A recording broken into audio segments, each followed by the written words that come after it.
लोकसभा चुनाव में इन राज्यों में बुरी तरीके से फंसी भाजपा। कांग्रेस और इंडिया की जबरदस्त लहर। भाजपा गठबंधन में मचा घमासान। देश के इन राज्यों में रुक जाएगा भाजपा का रथ। एक हद से ज्यादा नहीं चलेगी धर्म की राजनीति। सीट शेयरिंग पर आगे निकली इंडिया गठबंधन की पार्टियां। गुजरात में भी भाजपा को सीमित कर सकती है कांग्रेस। लोकसभा चुनाव को लेकर देश भर में राजनीति तेज है। देश में इन दिनों सिर्फ दो ही बातों की चर्चा चल रही है। एक और कांग्रेस और इंडिया गठबंधन के दूसरे छोटे दलों के बीच की सीट शेयरिंग और दूसरी ओर राम मंदिर की प्राण प्रतिष्ठा अयोध्या में। भाजपा पोषित मीडिया भाजपा और मोदी के प्रचार के अपने पुराने परंपरागत काम में जुटा हुआ है, तो दूसरी तरफ लोकतंत्र बचाने की लड़ाई लड़ रही कांग्रेस और इंडिया गठबंधन के नेता सीट शेयरिंग के मसले पर तेजी से आगे निकलते जा रहे हैं। इसी क्रम में आज हम बात करेंगे देश के उन राज्यों की जहां पर भाजपा बुरी तरीके से फंसती हुई नजर आ रही है। जिस तरह से सीट शेयरिंग पर इंडिया गठबंधन के दल आगे निकलते हुए नजर आ रहे हैं, उससे भाजपा की हालत खराब होनी तय मानी जा रही है। हालांकि भारतीय जनता पार्टी को इस बात का पूरा भरोसा है कि राम मंदिर के नाम पर वो चुनावी जीत हासिल कर लेगी, क्योंकि हमारा देश एक धार्मिक देश है। लेकिन इस तथ्य का दूसरा पक्ष यह भी है कि एक हद से ज्यादा लोग धार्मिक आयोजनों और धार्मिक स्थानों में राजनीतिक दखलंदाजी पसंद नहीं करते हैं। खैर, हम बात करेंगे उन राज्यों की जहां पर सीट शेयरिंग का काम इंडिया गठबंधन और कांग्रेस के भीतर प्रगति पर है। अगर यहां सब कुछ ठीक ठाक रहा तो इन राज्यों में भाजपा को आगामी लोकसभा चुनाव में लेने के देने पड़ सकते हैं। इन राज्यों में पहला नाम है बिहार का। बिहार को लेकर गोदी मीडिया सबसे ज्यादा फर्जी और नकारात्मक खबरें फैलाता रहता है।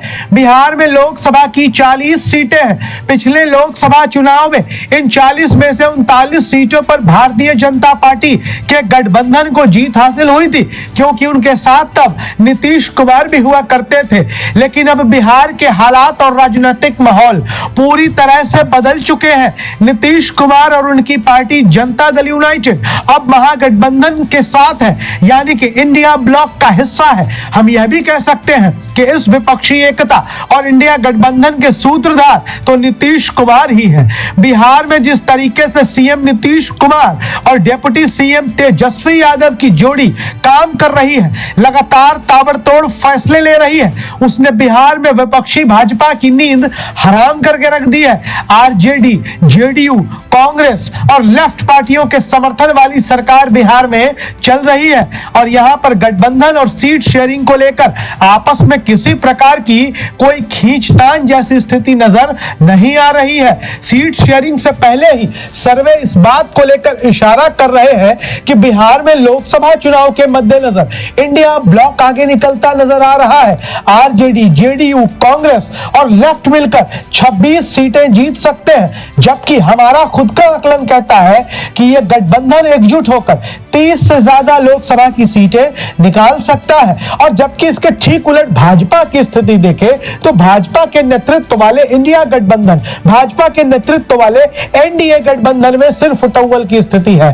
भाजपा के दो घटक दलों पशुपति कुमार पारस की राष्ट्रीय लोक जनशक्ति पार्टी और चिराग पासवान की लोक जनशक्ति पार्टी रामविलास की आपसी कलह कम होती हुई नजर नहीं आ रही है। सहयोगियों की आपसी मतभेद का खामियाजा भाजपा को भुगतना पड़ सकता है। पश्चिम बंगाल इस फहरिस्त में दूसरा राज्य है। इस राज्य में पिछली बार हुए लोकसभा के चुनाव में भारतीय जनता पार्टी को 18 लोकसभा की सीटें मिली थी।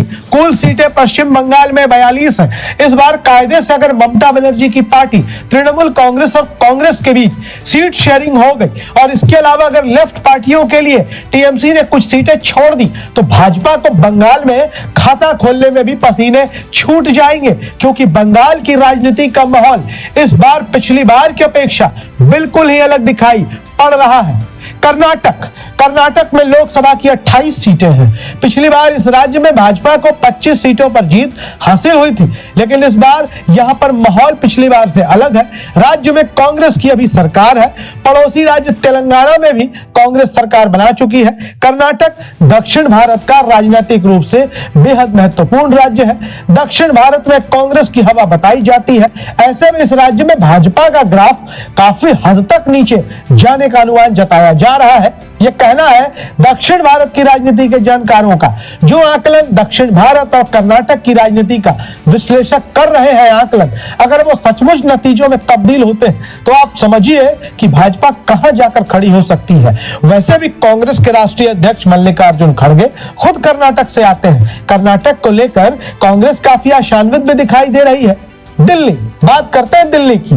देश की राजधानी दिल्ली, जहां लोकसभा की 7 सीटें हैं, यहां 7 की 7 सीटें लगातार भाजपा जीतती आ रही है। दिल्ली में भाजपा के स्वीप की वजह आम आदमी पार्टी और कांग्रेस के बीच वोटों का बंटवारा भी है। इस बार यहां पर कांग्रेस ने आपने हाथ मिला लिया।